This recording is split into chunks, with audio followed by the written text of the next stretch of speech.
तो दोस्तों, सरकारी नौकरी का इंतजार कर रहे लोगों के लिए एक बहुत बड़ी खुशखबरी है। दिल्ली डेवलपमेंट अथॉरिटी यानी कि डीडीए एक जबरदस्त भर्ती लेकर आया है।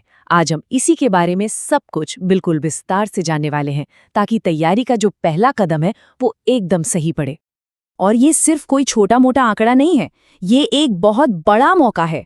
डीडीए ने कुल 1732, जी हां, 1732 पदों पर भर्ती की घोषणा की है। मतलब दिल्ली में सरकारी नौकरी पाने का ये एक शानदार अवसर है। और सबसे कमाल की बात जानते हैं क्या है? इन 1732 पदों में से 1000 से भी ज्यादा पद सिर्फ 10वीं और 12वीं पास उम्मीदवारों के लिए हैं। इसका सीधा सा मतलब है कि ये भर्ती देश के बहुत बड़े वर्ग के युवाओं के लिए सरकारी नौकरी के दरवाजे खोल रही है। और देखिए, इसीलिए इसे यूं ही युवा नौकरी खोजकर्ताओं के लिए एक सुनहरा अवसर नहीं कहा जा रहा है। ये आंकड़े खुद ही इस बात की गवाही दे रहे हैं कि यह वाकई में एक बहुत बड़ा मौका है, जिसे हाथ से जाने नहीं देना चाहिए। तो सवाल ये उठता है कि ये मौका आखिर है किसके लिए, कौन कौन से पद हैं और उनके लिए क्या क्या योग्यता चाहिए होगी। चलिए अब अगले कुछ हिस्सों में इसी को और गहराई से समझते हैं। अच्छा, अब ये जो स्क्रीन पर दिख रहा है ये बहुत ही जरूरी है।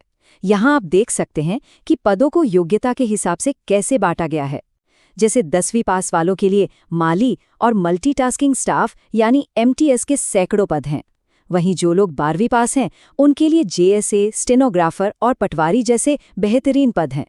अपनी योग्यता के अनुसार पद, उसकी वैकेंसी और उम्र सीमा को यहाँ आराम से देख लेना चाहिए।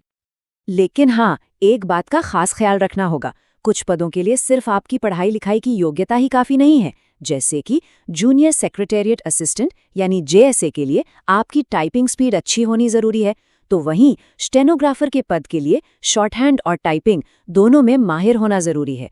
तो फॉर्म भरने से पहले इन ज़रूरतों को अच्छे से ज़रूर जांच लें। ठीक है, तो योग्यता की बात तो हो गई। अब आते हैं फॉर्म भरने से जुड़ी कुछ और प्रैक्टिकल जानकारियों पर। जैसे कि आवेदन शुल्क कितना है और क्या इसमें किसी को कोई छूट मिल रही है। आइए देखते हैं। तो देखिए, एप्लीकेशन फीस कुछ इस तरह है। जो उम्मीदवार जनरल, ओबीसी और ईडब्ल्यूएस कैटेगरी से हैं उनके लिए ये 2500 रुपये है और ये फीस वापस नहीं होगी। वहीं एससी, एसटी, दिव्यांग और महिला उम्मीदवारों के लिए ये 15,000 रुपये हैं। लेकिन यहाँ एक बहुत ज़रूरी बात है जिस पर ध्यान देना है। ये 15,000 रुपये की रकम तभी वापस होगी जब उम्मीदवार परीक्षा देने जाएंगे। ये जानना बहुत ही ज़रूरी है। तो अब सबसे बड़े सवाल पर आते हैं, फॉर्म आखिर भरना कैसे है। चलिए अब ऑनलाइन आवेदन की पूरी प्रक्रिया को एक एक करके स्टेप बाय स्टेप समझते हैं।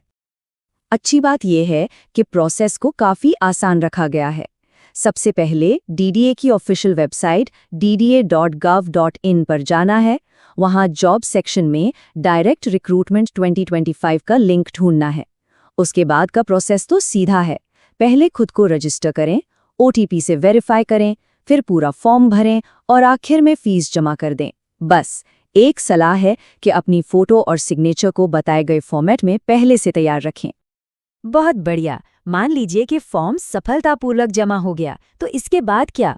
सिलेक्शन का प्रोसेस कैसे आगे बढ़ेगा और सबसे ज़रूरी वो कौन सी तारीखें हैं जिन्हें बिल्कुल भी नहीं भूलना है।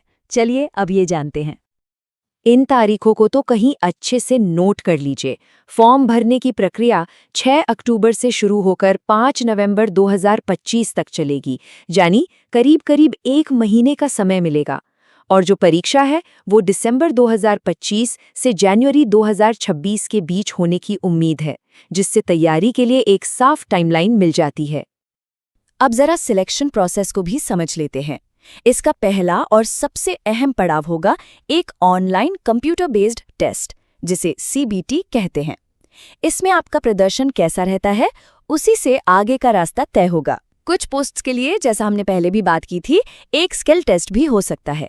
और फिर इन सब के आधार पर एक फाइनल मेरिट लिस्ट बनेगी और उसी से उम्मीदवारों का चयन किया जाएगा। तो ये थी डीडीए भर्ती 2025 की पूरी जानकारी। कौन से पद हैं, कैसे अप्लाई करना है और सिलेक्शन कैसे होगा। ये सच में एक बहुत बड़ा मौका है और सही जानकारी के साथ पहला कदम बढ़ाना ही कामयाबी की तरफ ले जाता है। अब सवाल सिर्फ एक है कि इस सुनहरे अवसर का लाभ उठाने के लिए क्या आप अपना पहला कदम उठाने के लिए तैयार हैं?